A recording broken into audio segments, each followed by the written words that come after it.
Hello friends, welcome back to our channel SJ Gupta and company. दोस्तों, GSTR 9 और 9C से related मेरे पास काफ़ी सारी क्वेरीज आ रही हैं जो काफ़ी हद तक सिमिलर है एक क्वेरी से दूसरे क्वेरी। तो मैंने सोचा क्यों ना इस टॉपिक पे एक वीडियो बनाया जाए जहां आप सबकी क्वेरीज ली जाए एंड मैं उसका सोल्यूशन दूं जो मेरे हिसाब से है। दोस्तों, मैं अभी भी बता दूं कि जितने भी सोल्यूशंस मैं दे रही हूँ वो मेरे हिसाब से है। पॉसिबिलिटी है कि आगे जाके कोई क्लैरिफिकेशन आ जाए या फिर किसी और का लॉजिकली कोई और पॉइंट ऑफ व्यू हो तो ये आंसर डिफर कर सकता है। आज के वीडियो में हम मेजर क्वेरीज कवर करेंगे जो लोगों ने फेस की है या कर रहे हैं अभी भी जीएसटीआर 9 और 9C फाइल करते वक्त। फाइनेंशियल ईयर 1920 के लिए जो जीएसटीआर 9 और 9C है उसके लिए ड्यू डेट 20 फेब है। अभी भी काफी सारे लोग ऐसे हैं जिनकी काफी सारे ऑडिट और एनुअल रिटर्न पेंडिंग है due to lack of data और क्लैरिटी कि ये कहाँ चीजें शो करनी है। आज के वीडियो में हमने यही कवर किया है। अगर आपको ये वीडियो इन्फॉर्मेटिव लग रहा हो तो प्लीज ज्यादा से ज्यादा लोगों के साथ शेयर कीजिएगा ताकि वो लोग इसका बेनिफिट ले सकें। मेरा फर्स्ट क्वेश्चन मेरे पास जो आया है, whether branch transfer to be considered for the purpose of GST audit, यानी कि अगर आपके पास ऐसा है कि आपका टोटल टर्नओवर जब मैं ब्रांचेस के साथ मिला के देख रही हूँ तो वो बिलो 5 CR है, बट जैसे ही मैं ईच ब्रांच का भी ब्रांच ट्रांसफर कंसिडर कर लेती हूँ तो मेरा जो टोटल टर्नओवर है वो अबाव 5 CR चला जाएगा for the purpose of GST audit. तो यस, काफी लोगों को क्वेश्चन आ रहा है कि ना ब्रांच ट्रांसफर कंसिडर करना है कि नहीं करना, बिकॉज सिर्फ ब्रांच ट्रांसफर कंसिडर करने की वजह से मेरा जीएसटी का टोटल टर्नओवर जो ऑडिट पर्पस के लिए कंप्यूट किया जाता है, जिसे हम एग्रीगेट टोटल टर्नओवर भी बोलते हैं, उसमें ब्रांच ट्रांसफर आएगा कि नहीं। क्योंकि सिर्फ ब्रांच ट्रांसफर बेसिकली एक इंटरनल ट्रांसफर है from one branch to another branch, that's from one state to another state. ये एक्चुअली में कोई ट्रांसफर नहीं है एंड जब हम इनकम टैक्स पर्पज से देखते हैं तो इस ट्रांजैक्शन को नेगेट किया जाता है एंड इसे टोटल टर्नओवर में नहीं काउंट किया जाता है। तो क्या हमें जीएसटी ऑडिट के लिए करना चाहिए कि नहीं करना चाहिए, और अगर करते हैं तो भले इनकम टैक्स में हमारा टर्नओवर 5 CR से नीचे है बट जीएसटी में 5 CR के ऊपर हो जाएगा, तो ऑडिट करना है कि नहीं करना है। तो माय आंसर इज यस, आपको स्टॉक ट्रांसफर को कंसिडर करना होगा। भले ही आपका इनकम टैक्स में टर्नओवर 5 CR के नीचे है बट जीएसटी में आपका ये ब्रांच ट्रांसफर भी टोटल टर्नओवर में काउंट होगा। क्योंकि अगर आप डेफिनेशन देखें, एग्रीगेट टर्नओवर जो 5 CR का जो उन्होंने लिमिट दिया है, उन्होंने कहा आपका टोटल एग्रीगेट टर्नओवर 5 CR के ऊपर जाना चाहिए। एंड इस केस में अगर आप एग्रीगेट टर्नओवर का डेफिनेशन देखेंगे तो ब्रांच ट्रांसफर्स को भी कंसिडर किया गया है, that is transaction between the same pan, उन्होंने कहा है ऐसे ट्रांजैक्शन को भी कंसिडर किया जाएगा। तो अगर आपका टर्नओवर इनकम टैक्स में 5 CR के नीचे है बट जीएसटी में बिकॉज ऑफ ब्रांच ट्रांसफर वो 5 CR के ऊपर जा रहा है तो भी आप पे और जीएसटी ऑडिट एप्लीकेबल होगा एंड आपको अपना बुक्स ऑफ अकाउंट्स ऑडिट कराना पड़ेगा अंडर द जीएसटी लॉ। तो आई होप दोस्तों मेरी फर्स्ट क्वेरी जो मैंने रखी थी जो आप लोगों की थी उसको मैंने रिप्लाई दिया हो। अगर आप लोगों का इस टॉपिक पे और कोई व्यूज हो तो आप नीचे कमेंट सेक्शन में लिख सकते हैं। मेरी टीम और मैं कंटिन्यूसली इस चीज पे अपडेट आपको देते रहेंगे। मेरा सेकंड क्वेश्चन आता है, is R scheme compulsory to be shown in GSTR 9C।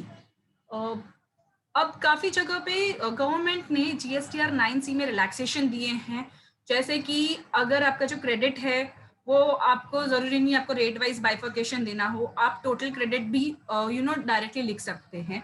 But ऐसा कोई रिलैक्सेशन आरसीएम और नॉर्मल टैक्स रेट के लिए नहीं आया है। आपको आज भी जो भी आपका आउटवर्ड सप्लाई है वो आपको टैक्स रेट बाइफर्केशन देना होगा और आरसीएम आपको अलग से स्पेसिफाई करके उसे जीएसटीआर 9C में फाइल करना है। So friends, I hope the second query भी आपकी रिप्लाई हो चुकी है।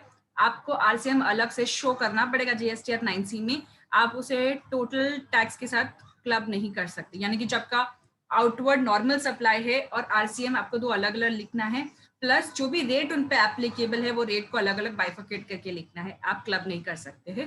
ये क्लबिंग प्रोविजन सिर्फ क्रेडिट के लिए अलाउड है, जहां पर आपको रेट वाइज बाइफर्केशन नहीं करना होगा, आप एक साथ उसे अदर्स में डाल सकते हैं। थर्ड क्वेश्चन बहुत ही कॉमन क्वेश्चन है जो मुझे काफी लोगों से आया है कि अगर हम अब जब ऑडिट कर रहे हैं तब हमें काफी सारे आरसीएम लाइबिलिटीज मिल रही हैं, अगर हम उसका पेमेंट कर रहे हैं तो क्या हमें इसका क्रेडिट मिल सकता है क्या। सो दोस्तों, लेट मी टेल यू, इसके टू स्कूल ऑफ थॉट्स है। एक जहां पर काफी कंजर्वेटिव व्यू लिया गया है एंड जो काफी एज पर द लॉ जाता है, एंड सेकंड है जो काफी लीनियंट व्यू है। तो लेट्स सी कि दोनों व्यूज क्या हैं। फर्स्टली ये देखा जाता है कि इनपुट टैक्स क्रेडिट आप कब ले सकते हैं। तो वन, आपके पास इनवॉइस होने चाहिए। सेकेंड, आपने सर्विस रिसीव कर लेनी चाहिए। थर्ड, रिटर्न फाइल कर लेनी चाहिए। फोर्थ, आपने वो जो सर्विस ली है उसका पेमेंट कर देना चाहिए। तो ये चारों कंडीशंस फुलफिल होंगी तभी आप क्रेडिट ले सकते हैं। अब in case of RCM, that is where reverse charge is applicable, आपको जब आपको सर्विस मिलती है तभी आपको एक इनवॉइस जनरेट करना है। वो आप सेल्फ इनवॉइस जिसे हम कहते हैं, आपको वो खुद इनवॉइस रेज करना है। वो इनवॉइस आपको वो पार्टी कोई नहीं देगा। जैसे काफी लोगों का कहना है कि ट्रांसपोर्टर का चलान है, क्या मैं उसे इनवॉइस कंसिडर कर सकता हूँ? नहीं, वो एक सेल्फ इनवॉइस आपको जनरेट करना पड़ता है जिसमें आप अपनी आरसीएम की लायबिलिटी बताते हैं।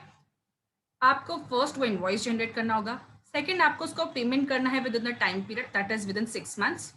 थर्ड, आपको उसको रिटर्न में शो करना है। एंड फोर्थ, आपको एक्चुअली वो सर्विसेज रिसीव करनी है। अब मेरा फर्स्ट स्कूल ऑफ थॉट बोलता है कि एज पर द लॉ जब भी मैं सर्विसेज रिसीव करता हूँ मुझे विद इन 30 डेज वो इनवॉइस रेज करना है। अब मान लीजिए अगर मैं फाइनेंशियल ईयर 1920 का ले रहा हूँ, तो फाइनेंशियल ईयर 1920 का मुझे फाइनेंशियल ईयर 1920 में ही इनवॉइस रेज करना है, जिसके बेसिस पे मैं क्रेडिट ले सकती हूँ। इसमें भी एक टाइम पीरियड दिया है कि आप कब मैक्सिमम अपना क्रेडिट ले सकते हैं। तो before filing of your annual return और before filing the return for the September 20 period, whichever is earlier, आप वहां क्रेडिट ले सकते हैं। यानी कि आप September 20 या Feb 21, which ever is earlier, वहां पर क्रेडिट ले सकते हैं। तो यहाँ पर हमारा September 20 पहले आ जाता है, तो आप September 20 तक ही अपना क्रेडिट ले सकते हैं। तो गवर्नमेंट के फर्स्ट लॉ के हिसाब से, जहां मैं कहती हूँ बहुत कंजर्वेटिव व्यू है, आपका फर्स्ट क्रेडिट जो है, क्योंकि आपने इनवॉइस 1920 में रेज कर लिया है, अज्यूमिंग क्योंकि आपने जो आइडेंटिफाई किया उसके 30 डेज में इनवॉइस रेज कर दिया है, आपका maximum time period for claiming the credit was September 20। अब क्योंकि आप ऑडिट अभी कर रहे हैं, आपने अभी आइडेंटिफाई किया कि ये क्रेडिट आपका था और आप अभी पेमेंट कर रही हैं, आपका वो September 20 का जो वो टाइमलाइन है क्रेडिट लेने के लिए वो लैप्स हो चुका है। अगर आप अभी ऑडिट में भी आइडेंटिफाई करते हैं तो आपको क्रेडिट नहीं मिलेगा। This is one view. Second view ये है कि आप बोलें कि मैंने तभी आइडेंटिफाई नहीं किया था तो मैंने सेल्फ इनवॉइस नहीं रेज किया, मैं अब जाके सेल्फ इनवॉइस रेज कर रही हूँ। Let me tell you friends, this is also one deviation और one non compliance of the law. Because law के हिसाब से आपने जब भी सर्विस रिसीव की आपको 30 डेज में इनवॉइस रेज करना था, बट आपने अभी आइडेंटिफाई किया है और आपने अब इनवॉइस रेज कर रहे हैं। तो जो आपको इनिशियली पहले 30 डेज में करना था आपने वो नहीं किया है, एंड अगर आप अब जाके इनवॉइस रेज कर रहे हैं तो ऑलरेडी एक नॉन कंप्लायंस हो चुका है, जिसके लिए आपको पेनल्टी लग सकती है for not raising the invoice in time. But the benefit over here is कि अगर आप बोलते हैं कि मैंने अब इनवॉइस रेज किया है, यानी कि 2021 में रेज किया है इनवॉइस एंड मैं पेमेंट कर रहा हूं अभी, तो ये एक तरह से 2021 का क्रेडिट हो जाएगा, जो आप लेजिमेटली 2021 में ले सकते हैं। इनफैक्ट आप September 21 तक ही क्रेडिट ले सकते हैं। सो आपको डिसाइड करना है कि ये क्या कॉल लेना है। अगर आपका क्रेडिट ज्यादा नहीं है तो आप उसको पीछे छोड़ सकते हैं, क्योंकि आपका non compliance for not raising the invoice का पेनल्टी हायर हो सकता है compare to the credit which is availing. But अगर आपका क्रेडिट बहुत ज्यादा है तो आप ये सेकंड व्यू भी ले सकते हैं, जहां पर आप बोले कि मैं इनवॉइस आगे 2021 में रेज कर रहा हूँ। I agree there is a non compliance for raising invoice, but अब मैंने इनवॉइस रेज किया है तो मैंने अभी पेमेंट किया है तो मुझे इसका क्रेडिट अभी मिलना चाहिए। दोस्तों ये सेकेंड व्यू जो है वो काफी डिबेटेबल है गवर्नमेंट के हिसाब से ही, क्योंकि गवर्नमेंट कह सकती है दो आपने नॉन कंप्लायंस किया है कि इनवॉइस पर्टेनिंग टू 1920 ही था, इट इज ओनली जस्ट कि वो आपने time of raising the invoice को पोस्टपोन कर दिया है। So it's a quite debatable issue. काफी लोग दोनों व्यूज लेकर, जहां पर लेस टैक्स लायबिलिटी है, जहां क्रेडिट का कुछ बेनिफिट नहीं मिल रहा है, उन्होंने कंजर्वेटिव व्यू यानी कि जो व्यू सबसे ज्यादा अभी सेफ है वो लेकर आगे बढ़े हैं। वहीं जहां पर बहुत ज्यादा क्रेडिट इन्वॉल्व है एंड कंपनी रेडी है रिस्क लेने के लिए, उन्होंने वो सेकंड व्यू लिया है एंड अकॉर्डिंगली क्रेडिट लिया है। सो आप भी अकॉर्डिंगली कॉल लीजिए कि आपके लिए कौन सा बेटर ऑप्शन है। मेरे पास नेक्स्ट क्वेश्चन आया है, इज इट एडवाइजेबल टू पे tax before filing of annual return?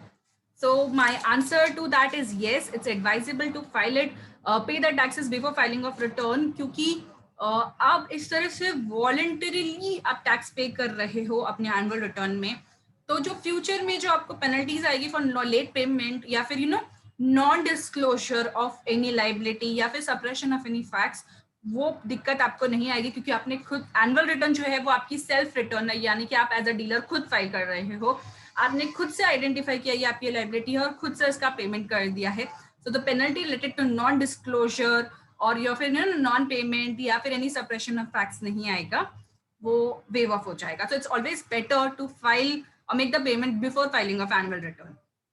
तो दोस्तों ऐसे और भी क्वेरीज है हमारे जो हम ऐसे नेक्स्ट वीडियो में लेने वाले ही हैं, और अगर इस टॉपिक से रिलेटेड और भी कोई क्वेरीज है तो आप प्लीज हमारे कमेंट सेक्शन में नीचे लिखेगा, हम कोशिश करेंगे आपका उनका रिवॉर्ड करने के लिए।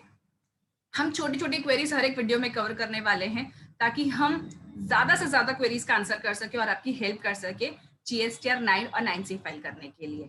अगर आप हमारा और नेक्स्ट वीडियो का वेट कर रहे हैं तो प्लीज हमारे चैनल को सब्सक्राइब जरूर कीजिएगा ताकि मैं जब भी नेक्स्ट वीडियो अपलोड करूं आपको ऑटोमेटिकली नोटिफाई हो। Thank you.